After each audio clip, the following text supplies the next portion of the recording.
Assalamualaikum warahmatullahi wabarakatuh. Selamat pagi, salam olahraga. Yang saya hormati Bapak Ibu wali murid kelas 5 dan yang saya banggakan siswa-siswi kelas 5 SDS Mitra Makmur. Hari ini hari Jumat tanggal 17 September 2021.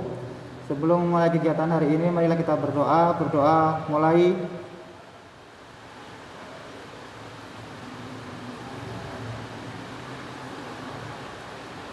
Berdoa selesai.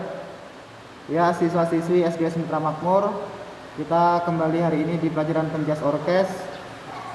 Yang kita bahas yaitu di bab 4 variasi gerak dasar lokomotor dan non lokomotor dalam pencak silat. Pencak silat merupakan seni bela diri khas Indonesia. Pencak silat diwariskan secara turun-temurun dari satu generasi ke generasi berikutnya. Dalam pencak silat terdapat gerakan yang terpadu seperti tarian. Setiap gerakannya mengandung makna. Gerakannya dalam pencak silat dapat melatih konsentrasi, meningkatkan daya tahan tubuh, dan melancarkan peredaran darah. Pencak silat merupakan warisan budaya bangsa. Kita patut bangga. Bentuk kebanggaan kita adalah dengan cara mempelajarinya. Pada pelajaran ini kita dapat mempelajari tentang warisan gerak lokomotor dan gerak non lokomotor dalam pencak silat. Pencak silat merupakan olahraga bela diri dari asli warisan nenek moyang kita. Nenek moyang bangsa Indonesia menjadikan pencak silat sebagai alat membela diri dalam mempertahankan hidup dari serangan kelompok lain yang saling bermusuhan.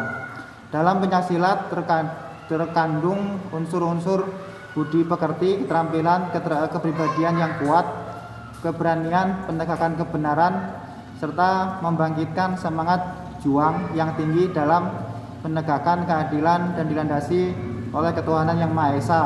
Kemudian kita akan diajak memahami lebih lanjut tentang olahraga bela diri pencak silat.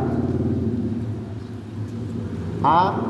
Variasi gerak non lokomotor dalam pencak silat. Apa saja variasi gerak non lokomotor dalam pencak silat? Mulai mempelajari materi ini, kita akan mempraktekkan variasi sikap kuda-kuda, sikap pasang, pukulan, tendangan, tangkisan, dan elakan. 1. Variasi gerak non lokomotor pada sikap kuda-kuda. Dalam mempelajari sikap kuda-kuda, kita perlu memahami 8 arah mata angin. Arah mata angin berfungsi untuk sebagai acuan untuk melangkahkan kaki.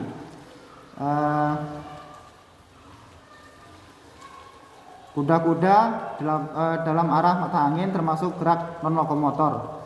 Perhatikan 8 arah mata angin dalam pencak silat sebagai berikut.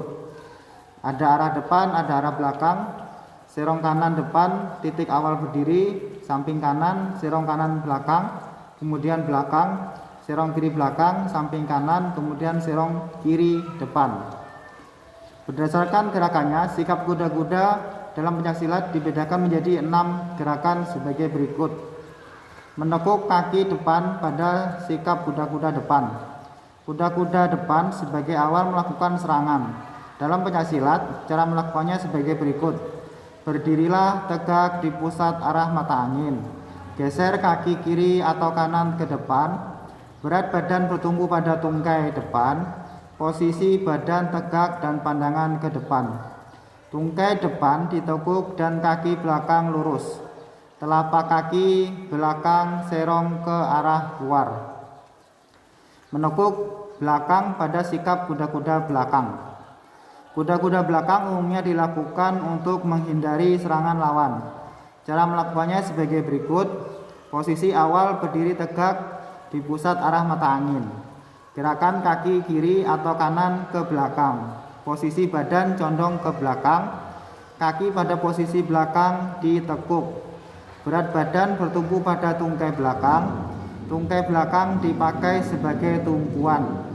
Kemudian menekuk kaki ke samping pada sikap kuda-kuda samping.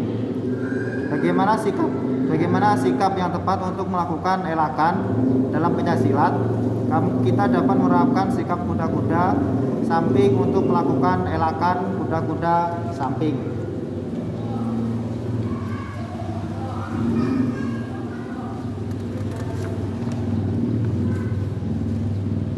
Dilakukan dari awal posisi berdiri tegak, kemudian melangkahkan kaki kanan ke samping atau kaki kiri ke samping.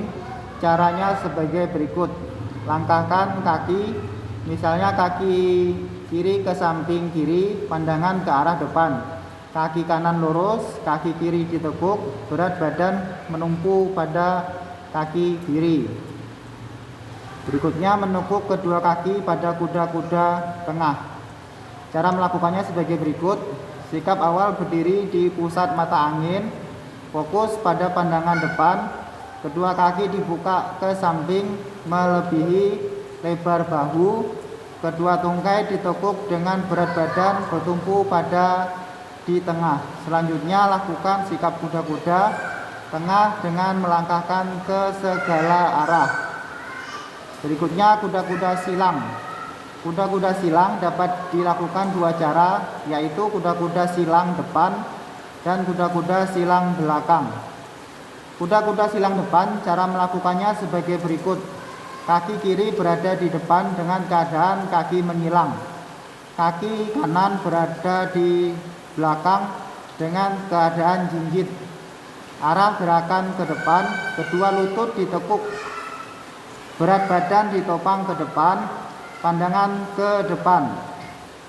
Kemudian kuda-kuda silang belakang, cara melakukannya sebagai berikut: kaki berada di belakang dalam bentuk keadaan menyilang, pandangan ke depan, berat badan ditopang ke belakang, berat tepat pada posisi lurus untuk menjaga keseimbangan supaya tidak jatuh saat melakukan gerakan ini. Kedua lutut ditekuk. Kemudian nomor 2, variasi sikap tegak. Sikap tegak dalam pencaksilat dapat divariasikan sesuai dengan keperluan. Sikap tegak digunakan sebagai awal melakukan gerakan berdoa, hormat, maupun melakukan gerakan lainnya. Sikap tegak ada 4 macam. Sikap ini divariasi dengan sikap tegak untuk itu sendiri maupun dengan gerakan non-lokomotor lainnya, seperti sikap tegak dan tangkisan. Kemudian variasi sikap tegak 1 dan sikap tegak 2. Sikap tegak 1, cara melakukannya adalah berdiri tegap dengan kedua lengan lurus di samping dan pandangan ke depan. Sikap tegap 2, cara melakukannya adalah berdiri tegap, kedua tangan mengepal di pinggang dan pandangan ke depan. Kemudian variasi sikap tegak 3 dan sikap tegak 4. Sikap tegak 3, cara melakukannya adalah berdiri tegap dengan kedua mengepal di depan dada dan pandangan ke depan. Sikap tegap 4, cara melakukannya adalah dengan berdiri tegap, kedua tangan disilangkan di depan dada dan pandangan ke depan. Kemudian variasi gerak non-lokomotor pukulan. Nomor 3, pencaksilat juga memerlukan pukulan yang benar. Pukulan menjadi alat serangan dalam pencaksilat. Kelincahan, ketepatan, dan kecepatan sebagai faktor penting dalam melakukan pukulan. Apa sajakah jenis pukulan dalam pencaksilat? Kemudian macam-macamnya ada pukulan lurus, pukulan tegak, pukulan bandul, pukulan melimpar. Kemudian nomor 4, variasi gerak non-lokomotor tendangan. Pada pencaksilat, tendangan dilakukan dengan tungkai kaki. Tendangan untuk menyerang lawan. Apa sajakah gerakan tendangan dalam pencaksilat? Tendangan terdiri atas tendangan lurus, tendangan melingkar, tendangan samping, tendangan T. Sebelum melakukan tendangan, pencaksilat adalah sikap kuda-kuda. Kita bahas lagi. Tendangan lurus, tendangan melingkar. Tendangan lurus, tendangan melingkar. Tendangan lurus adalah tendangan yang dilakukan lurus ke depan. dengan kekuatan penuh. Adapun cara melakukannya sebagai berikut. Kaki kuda-kuda kiri, kaki kanan ditendangkan ke depan, hentakkan telapak kaki sejajar dengan bahu. Kedua tangan berada di depan dada sebagai penyeimbang. Tendangan melingkar adalah tendangan ayunan. Cara melakukannya sebagai berikut. Kaki kuda-kuda kiri, kaki kanan ditendangkan ke depan dengan hentakan punggung kaki. Kemudian tendangan samping, tendangan T. Tendangan samping adalah tendangan yang langsung diarahkan ke samping badan. Kemudian cara melakukannya, kuda-kuda kiri, kaki kanan ditendangkan ke samping dengan punggung kaki, kedua tangan berada di depan dada sebagai penyeimbang. Dilanjutkan. Tendangan T. Tendangan T adalah tendangan yang menggunakan kekuatan paha dan betis. Kemudian cara melakukannya, kaki kuda-kuda kiri, kaki kanan ditendangkan dari samping ke depan dengan hentakan telapak kaki, kedua tangan berada di depan dada sebagai penyeimbang. Kemudian nomor 5, variasi gerak non-lokomotor tangkisan. Tangkisan merupakan gerak pembelaan melalui kontak langsung atau serangan lawan. Tangkisan bertujuan mengalihkan dan menahan serangan lawan. Tangkisan terdiri atas tangkisan dalam dan tangkisan luar, tangkisan atas dan tangkisan bawah. Dalam melakukan tangkisan, pencaksilat hendaknya memiliki sikap kuda-kuda yang kuat. Tangkisan dalam dan tangkisan luar. Tangkisan dalam gerakannya menangkis keluar ke dalam sejajar bahu. Tangkisan luar gerakan menangkis dari dalam keluar sejajar bahu. Kemudian tangkisan atas dan tangkisan bawah. Tangkisan atas gerakan menangkis dari bawah ke atas. Gerakan ini melindungi kepala dari serangan lawan. Tangkisan bawah gerakan menangkis dari atas ke bawah. Nomor 6, variasi gerak non-lokomotor elakan. Elakan adalah gerakan menghindari pukulan lawan dengan cara mengelak. Elakan dilakukan dengan memindahkan posisi tubuh untuk menghindari pukulan atau tendangan. Keterampilan gerak elakan terdiri atas, elakan bawah, elakan samping, dan elakan berputar. Penjelasannya, elakan atas dan elakan bawah. Cara melakukannya, elakan atas sebagai berikut. Mengelakkan diri dari serangan pada badan sebagian bawah dengan cara mengangkat kedua kaki. Posisi tungkai ditekuk. Sikap tubuh dan tangan selalu waspada. Diakhiri dengan mendarat dengan kaki silang disusul kedua kaki. Cara melakukan elakan bawah sebagai berikut.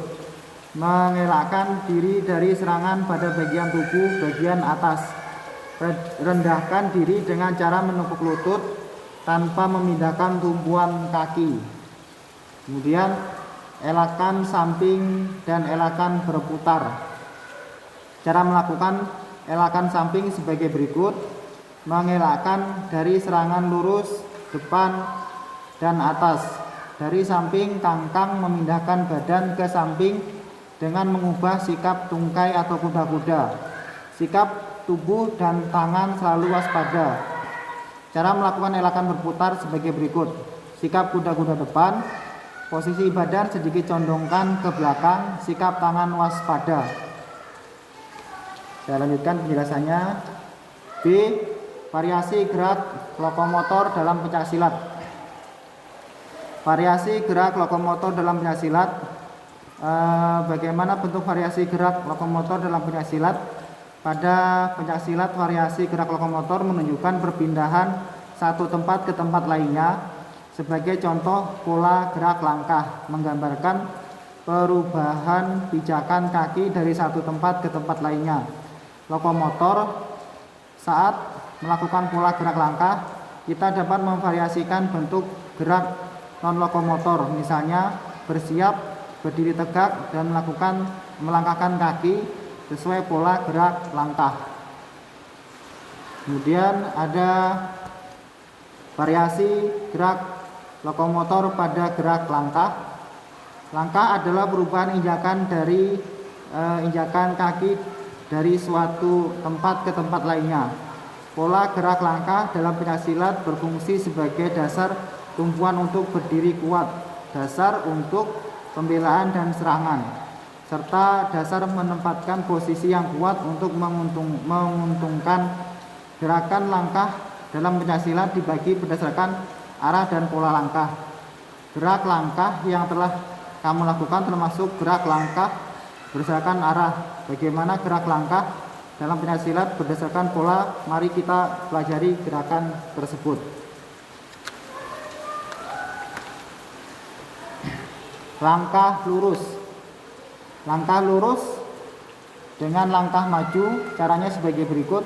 Salah satu kuda-kuda, misalnya kuda-kuda depan, pandangan ke depan, kaki melangkah maju ke depan. Langkah lurus dengan langkah mundur caranya sebagai berikut. Lakukan salah satu kuda-kuda, misalnya kuda-kuda belakang, pandangan ke depan, kaki melangkah mundur ke belakang. Langkah berkelok-kelok. Langkah berkelok-kelok cara melakukannya sebagai berikut. Salah satu kuda-kuda, misalnya kuda-kuda depan, kaki kanan melangkah serong ke depan dengan menggeser, kaki kiri merapat ke kaki kanan, kemudian kaki kiri melangkah serong ke kiri dengan menggeser, kaki kanan merapat ke kaki kiri, kemudian kaki kanan melangkah serong ke kanan dengan tergeser, dan seterusnya dengan mengulangkan gerakan ini. Jadi pola langkah zigzag merupakan gerak langkah membentuk seperti mata gergaji. Kemudian langkah huruf U. Langkah huruf U cara melakukannya sebagai berikut. Lakukan salah satu kuda-kuda, misalnya kuda-kuda depan, gerakan kaki kanan ke samping kanan diikuti kaki kiri, menutup merapat di titik 1, kemudian kaki kiri maju ke titik 2. Kaki kanan ditarik merapat ke titik 2, kemudian kaki kiri geserkan ke samping kiri ke titik 3, kaki kanan ditarik merapat ke titik 3. Pola langkah huruf U disebut dengan pola langkah ladam. Pola langkah U atau ladam dilakukan dengan membentuk huruf U. Langkah segitiga. Langkah segitiga cara melakukannya sebagai berikut. Lakukan salah satu kuda-kuda, misalnya kuda-kuda depan, kaki kanan melangkah lurus ke depan ke titik 1, kaki kiri ditarik merapat ke kaki kanan, kemudian kaki kiri digeser serong ke belakang di titik 2, kemudian kanan ditarik merapat ke kiri, kemudian kaki kanan digeser serong ke posisi awal, kaki kiri ditarik merapat ke kanan. Pola langkah ini membentuk sebuah bangunan segitiga. Langkah segitiga. Berikutnya langkah segi 4. Langkah segi 4 cara melakukannya sebagai berikut. Lakukan salah satu kuda-kuda, misalnya kuda-kuda depan, kaki kanan melangkah ke depan di titik 1, kaki kiri ditarik merapat ke titik 1, kemudian kaki kiri bergeser ke samping di titik 2, kaki kanan ditarik merapat ke titik 2, kemudian kaki kanan melangkah ke belakang di titik 3, kaki kiri ditarik merapat ke titik 3, kemudian kaki kanan menggeser ke samping di titik posisi semula atau awal, kaki kiri ditarik merapat. Pola langkah ini membentuk sebuah bangunan segi 4. Lanjutkan langkah huruf S. Cara melakukannya sebagai berikut. Lakukan salah satu kuda-kuda, misalnya kuda-kuda depan, kaki kanan melangkah ke depan di titik 1, kaki kiri ditarik merapat ke kaki kanan di titik 1, kemudian kaki kiri tergeser ke samping di titik 2, kaki kanan ditarik merapat ke kiri di titik 2, lalu kaki kanan bergeser ke belakang di titik 3, kaki kiri ditarik merapat ke kaki kanan di titik 3, kemudian kaki kiri bergeser ke samping di titik 4. Kaki kanan ditarik merapat ke kaki kiri di titik 4. Kemudian kaki kanan bergeser ke depan di titik 5. Kaki kiri ditarik merapat ke kaki kanan di titik 5. Pola langkah ini membentuk sebuah huruf S. Pola langkah tersebut harus dikuasai dalam pencaksilat. Pola langkah tersebut memiliki banyak manfaat, antara lain melatih kekuatan otot kaki, meningkatkan efektivitas gerak, kemudian meningkatkan kewaspadaan. Saya lanjutkan nomor 2, variasi gerak lokomotor kuda-kuda, tangkisan atas, tangkisan bawah. Cara melakukannya sebagai berikut. Posisi awal, sikap kuda-kuda, kemudian melakukan tangkisan atas. Lakukan langkah lurus dan tangkisan bawah dengan disiplin dan tanggung jawab. 3. Variasi gerak lokomotor kuda-kuda, tangkisan atas, pukulan lurus, dan tendangan. Cara melakukannya sebagai berikut. Posisi awal, kedua lengan mengepal ke depan dada. Kedua tumit rapat dan ujung jari kaki membentuk sudut 90 derajat. Langkahkan kaki kanan ke depan diikuti gerakan pukulan tangan kanan, lengan kanan lurus. Selanjutnya lakukan pukulan tangan kiri bersamaan dengan kaki kiri. Melangkah ke kiri, lakukan variasi tendangan dan tangkisan dengan kaki kanan. Posisi akhir, kembali ke sikap kuda-kuda. Oke, siswa-siswi kelas 5, demikian bab 3 yang Bapak bacakan penjelasannya. Mudah-mudahan kalian bisa paham, dan jika kurang paham bisa dibaca lagi pada buku yang kalian bawa di rumah masing-masing. Demikian bab 4 yang Bapak bacakan penjelasannya. Semoga bisa paham, dan Bapak akhiri. Wassalamualaikum warahmatullahi wabarakatuh. Salam olahraga.